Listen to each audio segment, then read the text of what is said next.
Hello friends, programming skill develop करने की series में आज हम देख रहे हैं program to calculate HCF of two numbers in C language.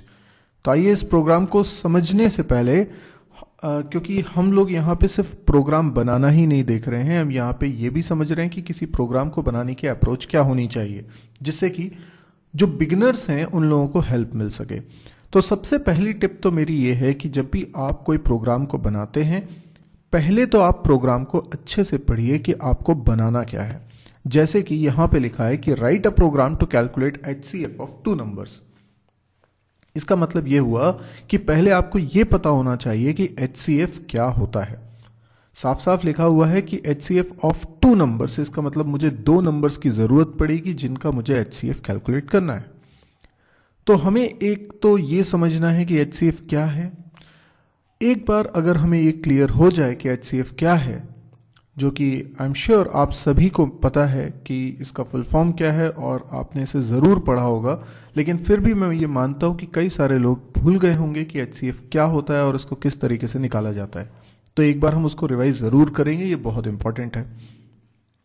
अच्छा, अगर हमें प्रोग्राम बनाना है और हमें मालूम है एचसीएफ क्या होता है, तो फिर हमें पहली स्टेप क्या करनी चाहिए। जैसा कि मैं हमेशा कहता हूं, अक्सर स्टूडेंट्स को ये क्लिक नहीं करता है कि मुझे क्या करना चाहिए, तो उन्हें सबसे पहले आउटपुट स्क्रीन इमेजिन करनी चाहिए।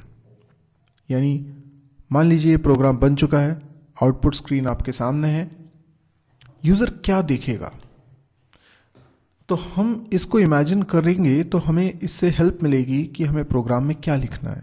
जैसे इसको आप एक आउटपुट स्क्रीन मान लीजिए और यहाँ पे क्या दिखना चाहिए, यहाँ दिखना चाहिए एंटर टू नंबर्स। जब आप ऐसा सोचते हैं तो आपको क्लियर हो जाता है लिखने के बाद कि आपको प्रोग्राम में क्या लिखना है। तो एंटर टू नंबर्स ऐसा स्क्रीन पे दिखाई देगा। ऑब्वियस सी बात है, जब आप ऐसा लिखते हैं तो एकदम क्लियरिटी आती है कि हमें प्रोग्राम में क्या बनाना है। यानी आप तुरंत सोच लेते हैं कि अच्छा, इसके लिए तो मुझे प्रिंटफ लिखना पड़ेगा, तब जाके ये प्रिंट होगा।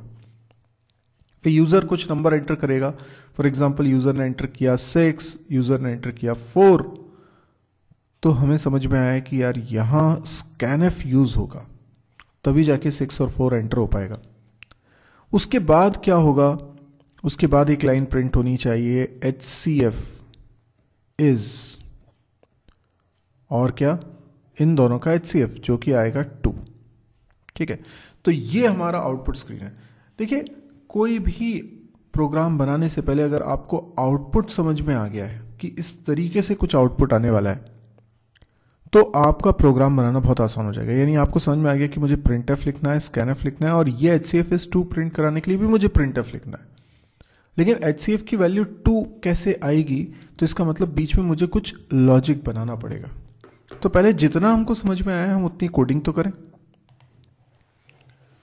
तो यहां पर मैं पुरानी फाइल अपनी ओपन कर लेता हूं जिसमें सारे प्रोग्राम्स बनाता जा रहा हूं, और ये मैं मेन फंक्शन से प्रोग्राम स्टार्ट कर रहा हूं। मैंने लिखा मेन फंक्शन। मेन फंक्शन के अंदर मैंने सबसे पहले सोचा कि आउटपुट क्या आना चाहिए, तो मैंने देखा था कि स्क्रीन पे आना चाहिए एंटर टू नंबर्स। अब ऐसा आउटपुट आने के लिए मुझे क्या लिखना पड़ेगा, प्रिंटफ। प्रिंटफ में लिखूंगा एंटर टू नंबर्स। इसके बाद क्या, इसके बाद हम एक्सपेक्ट कर रहे हैं कि यूजर 2 नंबर एंटर करेगा, तो हमें स्कैनफ लिखना होगा।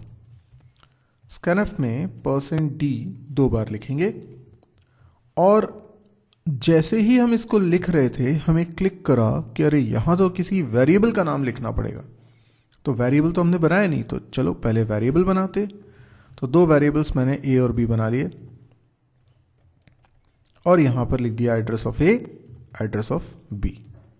इस तरीके से 2 नंबर्स एंटर हो गए, और फिर हमें यह भी समझ में आ गया कि प्रिंटफ लिखना है जिसमें हम लिखेंगे HCF इज %d, और यहां पर कोई वेरिएबल की वैल्यू हमें प्रिंट करानी पड़ेगी। ये भी हमें समझ में आ गया। मतलब मैंने कोई h वेरिएबल इमेजिन कर लिया तो यहाँ पे h वेरिएबल को डिक्लेयर भी कर देता हूँ। अब सवाल ये उठता है कि h के अंदर रिजल्ट कैसे आया, तो वो कोड मुझे यहाँ scanf और printf के बीच में जो 6 नंबर की लाइन है यहाँ पर मुझे लिखना है। तो इसका मतलब हमें आउटपुट इमेजिन करने से ये बेनिफिट मिलता है कि हम प्रोग्राम का एक बेसिक स्केलेटन लिख लेते हैं। अब हमारा फोकस पूरी तरीके से HCF कैसे कैलकुलेट करते हैं इस बात पे होगा। तो आइए अब देखते हैं HCF कैसे कैलकुलेट होगा। सबसे पहले ये समझिए कि HCF होता क्या है। तो HCF का फुल फॉर्म, चलिए आप लोग बताइए HCF का फुल फॉर्म क्या होता है। काफ़ी लोगों ने सही जवाब दिया होगा, हाईएस्ट कॉमन फैक्टर। लेकिन क्या वाकई में हम इन तीनों शब्दों का अर्थ जानते हैं? चलिए सबसे पहले फैक्टर का मतलब समझते हैं। 4 और 6 मैंने 2 नंबर्स लिखे हैं, बताइए 4 के फैक्टर्स क्या हैं। तो फैक्टर्स 4 के वो हैं जो 4 को डिवाइड करते हैं कंप्लीटली। जैसे सबसे छोटे फैक्टर से स्टार्ट करिए, 1, 2 एंड 4 इटसेल्फ। यस, 4 के जो फैक्टर्स हैं वो 3 हैं, 1, 2 और 4। 1 सभी नंबर्स का फैक्टर होता है इटसेल्फ, यानी 4 अगर नंबर है तो 4 का फैक्टर होगा ही होगा, और एक 2। ये 3 फैक्टर आ गए 4 के। यहाँ इस बात से मतलब नहीं है कि जितने फैक्टर्स मैंने लिखे हैं उनका आपस में मल्टीप्लाई करने से 4 आता है कि नहीं आता। इसलिए 4 के फैक्टर जब मैं पूछूं तो आप 2 इंटू 2 मत बोलिएगा, आपसे मैंने बोला है 4 के सारे फैक्टर्स बताइए। तो छोटे से लेके बड़े तक आप सारे फैक्टर्स बता रहे हैं, ऐसे 6 के सारे फैक्टर्स बताइए। 1, 2, 3 एंड 6। तो ये 6 के फैक्टर्स हो गए। अब बताइए कि इनमें कॉमन फैक्टर्स कौन से। फैक्टर तो आपको समझ में आ गया, कॉमन फैक्टर्स कौन कौन से हैं वो बताइए। तो आप देखते हैं कि 1 एक तो कॉमन फैक्टर है, 2 भी कॉमन फैक्टर है, और कोई कॉमन फैक्टर इसमें नहीं मिल रहा। अब बताइए हाईएस्ट कॉमन फैक्टर। ऑब्वियस सी बात है, इन सब में हाईएस्ट तो 2 है। यस, इसीलिए 4 और 6 का HCF 2 हुआ। अच्छा, अब इसका प्रोग्रामिंग में कैसे लॉजिक बनाएंगे। तो मुझे ये बताइए किसी भी 2 नंबर, ये जैसे A और B है, 4 और 6 क्या है, A और B। ये तो 4 और 6 एग्जाम्पल हो गए, और हमेशा लॉजिक बनाने के लिए, जनरलाइज करने के लिए आपको एग्जाम्पल से ही चलना होता है। तो जैसे 4 और 6 एग्जाम्पल है, ये A और B की वैल्यूज हैं। अब HCF क्या होता है। HCF वो नंबर होता है जो A को भी डिवाइड करेगा और B को भी डिवाइड करेगा। क्यों? क्योंकि ये HCF कॉमन फैक्टर है, मतलब फैक्टर है, मतलब ये एक ऐसा नंबर है जो A को डिवाइड कर रहा है, और ये वो नंबर भी है जो B को डिवाइड कर रहा है, तभी तो कॉमन फैक्टर है ना, दोनों का फैक्टर है। तो HCF वो नंबर है जो A को भी डिवाइड करता है और B को भी डिवाइड करता है। और बताऊं तो HCF वो सबसे बड़ा नंबर है जो इन दोनों को डिवाइड कर रहा है। यानी HCF वो नंबर हुआ जिससे बड़ा कोई दूसरा नंबर पॉसिबल नहीं है जो इन दोनों को डिवाइड कर सके। क्यों? क्योंकि देखिए आप, 2 से बड़ा कोई नंबर है क्या जो 4 और 6 दोनों को एक साथ डिवाइड कर सके। अगर आप कहते हैं 3, तो 3 6 को डिवाइड कर रहा है लेकिन 4 को नहीं डिवाइड कर रहा, इसीलिए 2 ही हमारा आंसर है। अब 4 और 6 अगर नंबर हैं तो इनका HCF किस रेंज में हो सकता था। यानी अब हम जनरलाइज करेंगे कि A और B कोई भी 2 नंबर हैं तो उनका HCF किस रेंज में हो सकता है। तो देखिए HCF मिनिमम तो 1 हो सकता है, अगर कोई कॉमन फैक्टर नहीं मिलेगा तो भी 1 तो एक कॉमन फैक्टर होगा ही होगा। और ज़्यादा से ज़्यादा HCF क्या हो सकता है, जो A और B में छोटा नंबर है। जैसे यहाँ पे 4 है ना छोटा नंबर, क्योंकि 4 से बड़ा नंबर तो आंसर नहीं हो सकता, 4 से बड़ा नंबर तो 4 का फैक्टर नहीं हो पाएगा। इसलिए दोनों नंबर में A और B में जो छोटा नंबर है वहां तक हम चेक करेंगे। तो 1 से लेकर A और B में जो छोटा है वहां तक हम चेक करेंगे, मतलब 1 से लेकर minimum of A and B।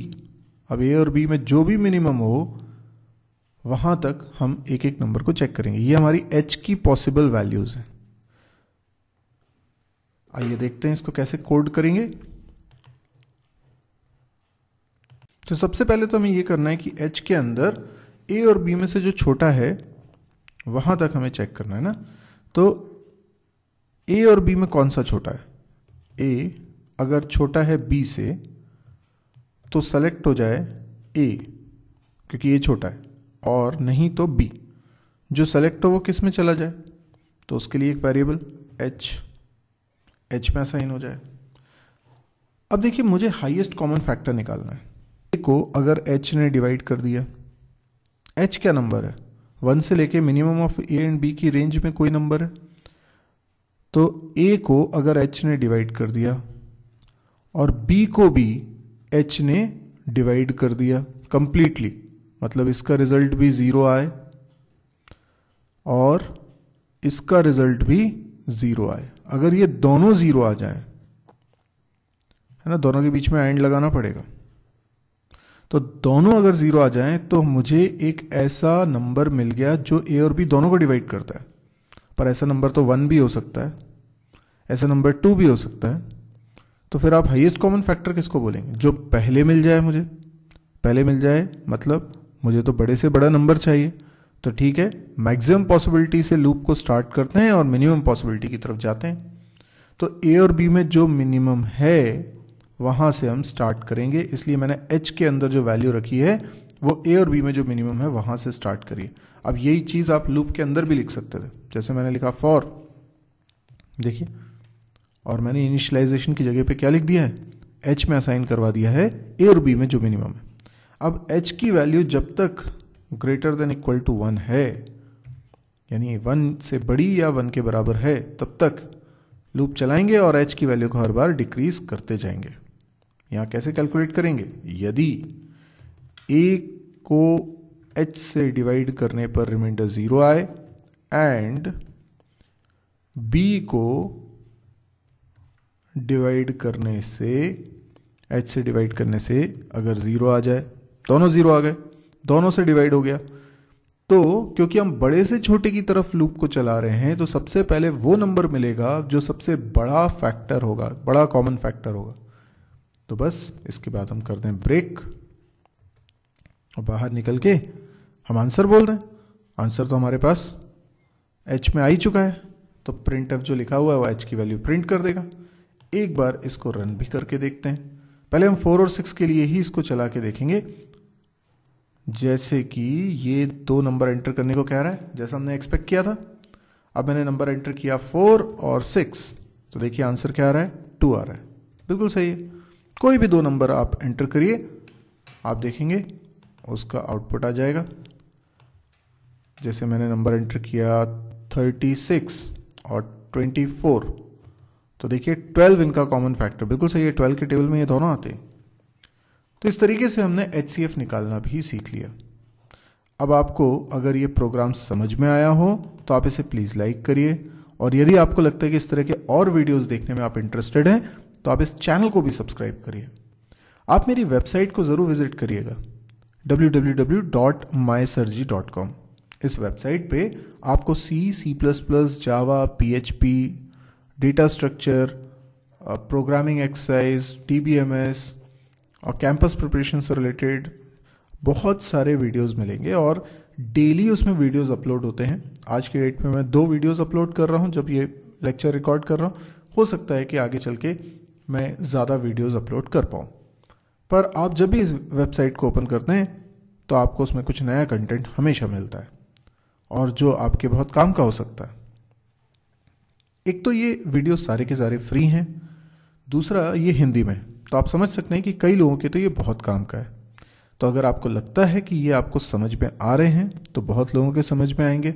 अगर आपको लगता है कि आपके किसी काम के आए तो बहुत लोगों के काम के हो सकते हैं। तो प्लीज़ एक रिक्वेस्ट है मेरी कि आप इसको शेयर ज़रूर करिए, अपने फेसबुक वॉल पे पोस्ट करिए। आपके शेयर करने से ये बहुत लोगों तक पहुंचेगा, और अगर बहुत लोगों तक पहुंचेगा तो बहुत लोगों को इससे फ़ायदा होगा, और हमारा यही मकसद है। Thank you.